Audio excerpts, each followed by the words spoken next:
This clip is brought to you by SaveWithConrad.com.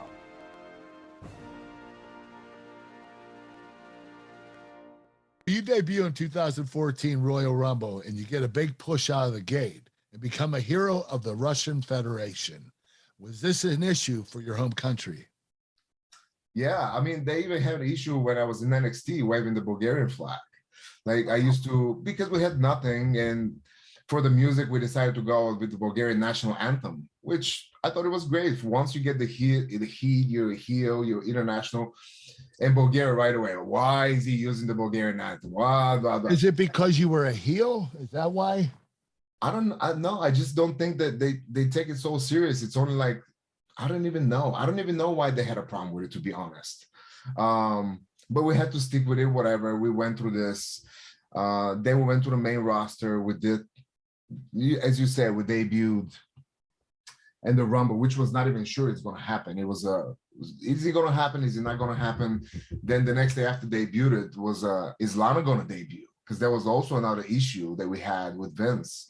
Vince, you know, always loves his big monsters by themselves, and he thinks that the women take away from the heat. And but thanks to Triple H, and you know, he fought for it. He believed in me, Lana, as a unit, as a package, and thankfully to that, we debuted on SmackDown. We started doing the vignettes with CJ, which I thought it was absolutely the better choice. I don't think Rusev by himself is as over as, you know, when being Lana there. It was so much better, man. It was the whole thing was way better with Lana, especially mimicking the Rocky thing, you know. We even had a pitch for WrestleMania, the one with Cena, to have Rocky and I think not Rocky but Stallone and I think Hogan or something like that, but it got kiboshed. But it doesn't matter. Yeah, I loved it. And then when we started dedicating our matches to Russia, I think the whole heat escalated from here to way in your home country, right? Well, in the home country as well. Yeah, they didn't love it at all. Oh, you're Bulgarian, now you're presenting Russia, and your name is Rusev, and blah blah blah. The only reason why my name is Rusev because my best friend from back in the day, his last name was Rusev, and I loved it. And we used to roll together, and I used it as one of an example in developmental. That's the only reason, not because I'm a Russian that my name is Rusev. Right.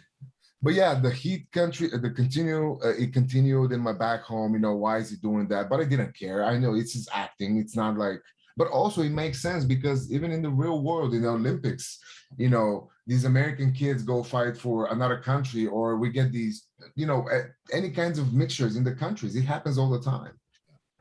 So I loved it. And then the Vladimir Putin came in, and that even blew it out even more. But it's also all about timing, right? So, because at this time, USA and Russia had this tension. And if that wasn't happening, who knows where the Russian thing goes?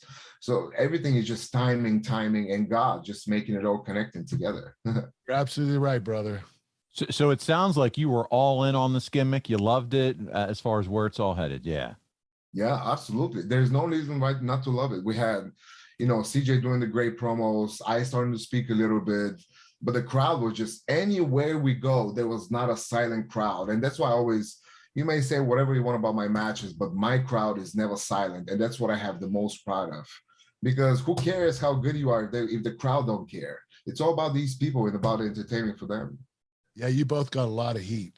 Yes, we did. It was a great gimmick. It really was. Thank you. We needed you. I told you I pitched to work with you, but that didn't happen. We're going to talk about that in a little bit. One of your biggest wins early on was against my good friend, The Big Show, at Hell in a Cell 2014. How big a deal was it to work with Paul? Man, I was so scared. I remember being... He's a strong son of a bitch, isn't he? Oh, my God. But he's the best, man. I love Big Show. I remember our first time that we got to work. It was on a live event. And we have 10, 15 minutes, whatever it is. He comes to me and said, I'll see you out there. And I was like, holy smokes. It's not like I've been on the road for a long time. You know, I've been on the road for a few times. And now this is Big Show we're talking about, Paul White. And whatever Paul wants to do, Paul is going to do. I mean, what am I going to do to a giant? Right. But thanks to him, you know, he's such a professional. He's so good, man. People always like talk bad about him, but I never understood it because that man is genius and he's so brilliant with everything he does with the psychology and execution. So he was the safest guy. He put me over. We won, and we got to carry on and do a few more matches that every time I got to learn from him. And to this day, every time I talk to him, I'm trying to learn. Every time I have a match, I'm trying to talk to him to see if I did something wrong or good. And I love that, man. I love the whole Big Show work. I got to work in front of my parents for the first time they got to see me was against Big Show in Italy. They drove to Italy. They came and watched me. So Big Show definitely holds a big spot in my heart. How big of a, yeah, go ahead. For as big of a guy as he is, he was a great worker. Oh, absolutely. He was very light, which is he was very light, and he was very given, but not just given just for the sake of it. He has the psychology, and he'll give when it's time to give, and he'll make you more aggressive because, you can't just punch a giant one time and keep him down. You got to just stay on him, and he have to work your ass off. Yeah. He'll make you work. But then he'll tell you why. It's not like he's just trying to blow you up. He's explaining to you why. And that's why I always appreciate working with guys like this. They're not just, you do stuff to do, but you get to learn. I get it. It's a wrestling podcast, but he's saving us money on our mortgage. You really trust this process? The reviews don't lie. 5-star review after 5-star review. We make it fast, we make it easy, and it's no cost or obligation. Give us a shot to earn your business. I'm telling you, you'll be glad you did, especially if you like keeping more of your own money. You don't need perfect credit or money out of your pocket, so what are you waiting for? Hurry to savewithconrad.com. Well, how big of an asset is it for him to now be in AEW, helping, all the guys out there? Yeah. And I told, I know that from afar, for first, he seems very intimidating guy, but Big Show is Paul White. Sorry, I keep showing Big Show. Paul is such a great guy that he's always going to give you advices. It doesn't matter who you are, big, small, a girl, boy, whatever you want to call yourself. He will always find time for you. And I just wish that more people do that. So let's talk about another big star, and it's The Rock. And what are you told you're going to be involved with him on the October 6th edition of Raw in 2014? This has got to be a huge thrill for you. What was it like working with The Rock? It was a big secret. It was a big kayfabe. Nobody told us. They told us, yeah, you got something on Monday. Yeah, you got something on Monday. Monday came, yeah, you're going to get something. You have something. And then all of a sudden they put us in this bus, and there was brother. And there was The Rock. And hey, my name is Miro. How are you? It was funny, man. We did the deal, and we talked about he's gonna come out there, he's gonna rip me apart, he's gonna talk the talk. But I loved it. It was such a great moment. First, we're in Brooklyn, sold out, 20,000 people, whatever it is. We're doing our regular spiel, and all of a sudden with that music hit, man, that crowd just, Kurt, you've been there way too many times, but pop like this, it's electricity, man. It's electricity literally in the air. And it's like, it was just surreal. Like, I'm getting goosebumps now just thinking about it. It was great. Just being there with the guy that I've been watching all my life, perform, and not just in the ring, but in Hollywood. And now I get to do my thing with him.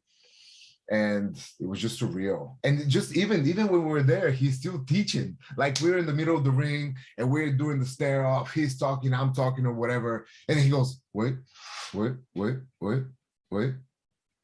Like, he's just teaching you right then and there. No, not now. And you can't even tell, man, because he's so damn good. And he knows these people like in the back of his hand.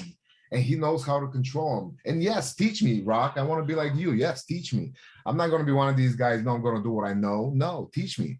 And it was a great segment. He beat me up. Apparently, people were hot after that because I was protected for so long. And now there's The Rock beating me up. But it's freaking entertaining, bro. You're right. You win the U.S. title from Sheamus, and it's been shown over the years how close you are with him. Yeah. What was it like to win the title from a good friend of yours like that? Hashtag never tapped out. That's the first thing he tweeted. I still give him shit to this day. But I love Sheamus, man. And I feel like Sheamus has changed so much through the year. And he'll tell you the first one probably about it. Sheamus was, a lot of self, and I'm not talking bad about him by any means. I told him that, everybody has told him that he was a lot more self-centered, paranoid, all about him.